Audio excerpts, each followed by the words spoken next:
Hide the evidence. Right. So just a few hours after we got into their headquarters, we found that their chief accountant had actually deleted over a terabyte of accounting records from several years. So you'd have to ask the question, well, why would somebody do that? The Doge team, fortunately, was able to recover that data with the help of a few great employees at the Institute of Peace.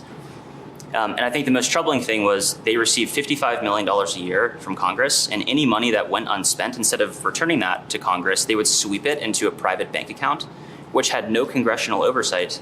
And that's what they would use to fund things like events at their headquarters and the private jets. And so I think it's a great example because most Americans don't know what's going on at a lot of these smaller agencies. And this is, I think, the most extreme case of some of the wasteful spend that we're finding. So has anybody ever heard of the Institute of Peace? I haven't. But they're getting $50 million a year. And then whatever money they don't use, they go into a private account that then goes to, hang out with, like do parties with. So if you could think about that, something that you've never ever heard of before at scale, right? So that's just $50 million. It's literally nothing when you're thinking about the scope of the spending power of the U.S. federal government. And once you pull back and take a step back, and you're like, wow, if this is how egregious something like this is going on under everybody's noses with an agency that nobody's ever heard of, right? I've never heard of it. I would love to hear it in the comments. If you guys have ever heard of the Institute of Peace, that from the previous segment they stated had a bunch of guns in there. But let me know. Yeah, it's absolutely wild. So the agencies are hiding money from you. They're sending it to the Taliban. They have loaded weapons in the department buildings. At the Institute of Peace. At the Institute of Peace. Yes. That's right. So this is a cover-up when you guys roll in. This one, yes, a cover-up. Yes. It's a cover-up. No, they did delete a vast amount of financial information. That's really a definition of a cover-up. Isn't that illegal to delete evidence? Yes. Shred documents? It is. It's certainly illegal to delete accounting records that that Congress would certainly want to know where the congressionally appropriated funds are going from taxpayers. When you catch them going Hillary style on their computers, do you refer this to the Department of Justice? In this case, we did refer the evidence in the accounting example to the FBI and DOJ, and we were proud to do that. So yes, we did. Resistance has shown up in some very surprising places. So for example, the famous fork in the road email, the deferred resignation program. So this was a program where you could resign from the government, collect pay and benefits for the next 8 months. Probably the most attractive separation program ever in human history. And the resistance actually came from the outside with people saying this is a trick. And I heard somebody refer to it as an apple with a razor blade. And no, this was just a really juicy apple, caramel dipped apple. It was that good, but people were talked out of taking it. And now what started to happen is we did have about 80,000 people take it, and now those folks who did take it are on the beach or they've moved on to a new job. So think about that, right? They had 80,000 people take their severance package that they offered.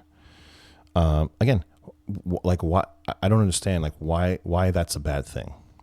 The government. If you believe the government is not overly bloated with employees, I think we're at, 2.2. It's the largest employer in the entire world. It's way over 2 million employees. If you can say, all right, rather than like shake the tree and start firing people, let's offer everybody a severance package. It was an 8-month severance package, which is pretty good. And again, if you're relatively new and you're not close to retirement age and this and that, that might sound like that's a pretty good deal. You can take the severance package, you can go, you can get another job while you're out on severance and save money, right? I mean, think about it. You could easily build up 8 months of savings.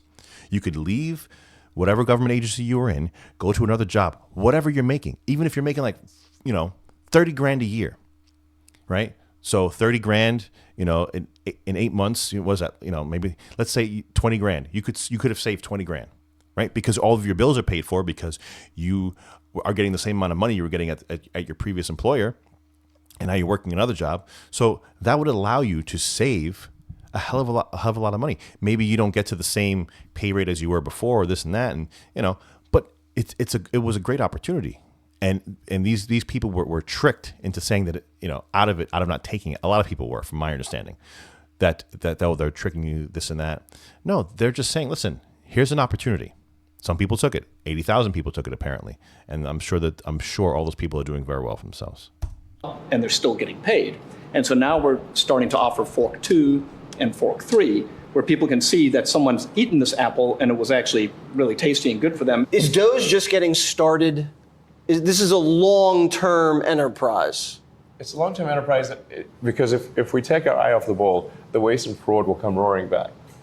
They can Doge when Democrats get back in power. Yeah.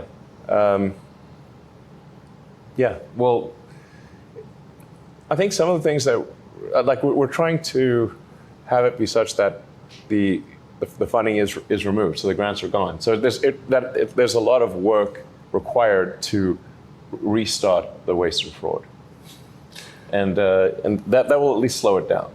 Click here to subscribe to the.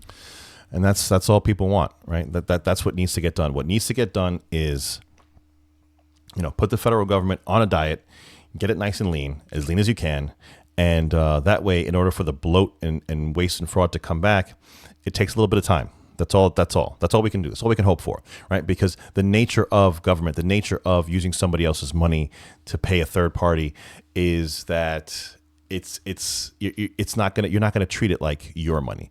You're not gonna treat it like your family's money. So it over time it grows and it becomes a monstrosity. Guys, if you can give me a subscribe, I would greatly appreciate it. If you want to discuss this in the comments, that's also a lot of fun. We get into some interesting discussions in the comments below. But ultimately, this is necessary. I don't know if it's gonna have the impact that I think it needs to. I think I said it before. Need to get into the Pentagon. That's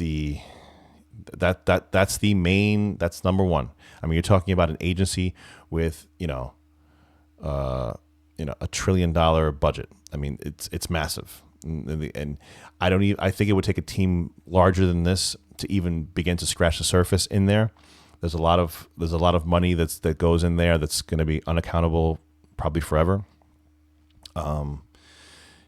It's just that is the main. These things are nice and they're necessary and it's great. I love it. But ultimately, I'm hoping that they're doing this preparing for the big show, which is the defense, which is getting in there, finding out where the hell all this money is going. For whatever money they're not allowed to find out where it's going, that's fine. But I'm sure there's a ton of waste, fraud, and abuse within that agency. Guys, thanks a lot for coming out. Again, if you could subscribe, helps me out a lot. If you want to argue in the comments, that's fun. Keep it chill.